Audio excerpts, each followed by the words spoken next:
Gawin ito sa harapan or sa harap ng iyong salamin.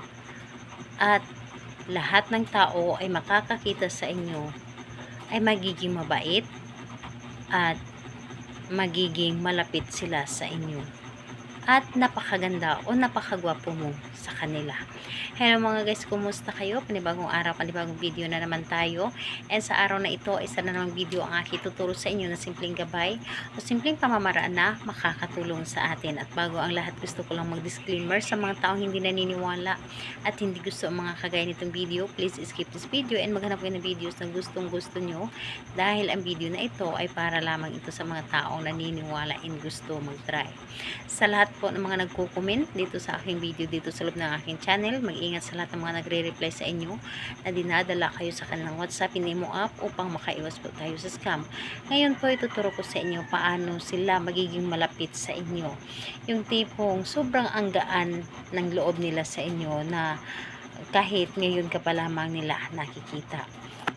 Dito po is wala kang ibang ihanda kundi yung sarili lamang ninyo at yung salamin nyo lamang na nasa loob ng inyong bahay. Pwedeng yung maliit or yung salamin na nasa inyong sala, yung malaki. So yun lamang ang dapat nating ihanda, and syempre yung ating sarili. And kailangan buo ang ating loob, tiwala at naniniwala sa paggawa dito, and dapat naniniwala ka sa inyong dapat na gawin. So ngayon kapag ready ka na, pwede mo na itong simulan. So ang gagawin mo lamang dito, napakadali lamang.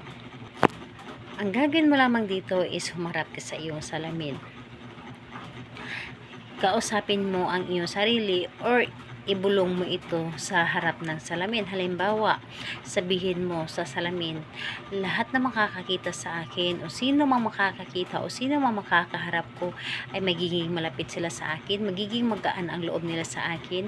Ako lamang ang maganda or ako lamang ang pinakagwapo sa kanila, lalong-lalo na sa aking partner. Magiging mabait sila, kahit sino ay sobrang magaan ang loob sa akin. So tunay po yan, tunay yan na ginagawa ko. So ayun po, dito po is hindi mo kailangan na anong araw o anong oras mo siyang gawin, basta kapag magaan sa inyong loob at yung pakiramdam ninyo ay malakas ang inyong energy, so gawin mo ito. Kausapin mo or sabihin mo ito sa harap ng salamin. So asahan ninyo na kahit sino man ang makakakita sa inyo ay sobrang napakagaan ang loob nila sa inyo at sobrang malapit sila sa inyo, lalong-lalo na sa inyong partner. So ayun po, pwede naman na kahit araw-araw mo ito siyang gawin, pwedeng-pwede po, wala pong problema. So ayun, sana'y makatulong din po ito sa inyo ang aking mga tinuturo sa inyo. Salamat po sa inyo. Bye bye everyone. God bless us all.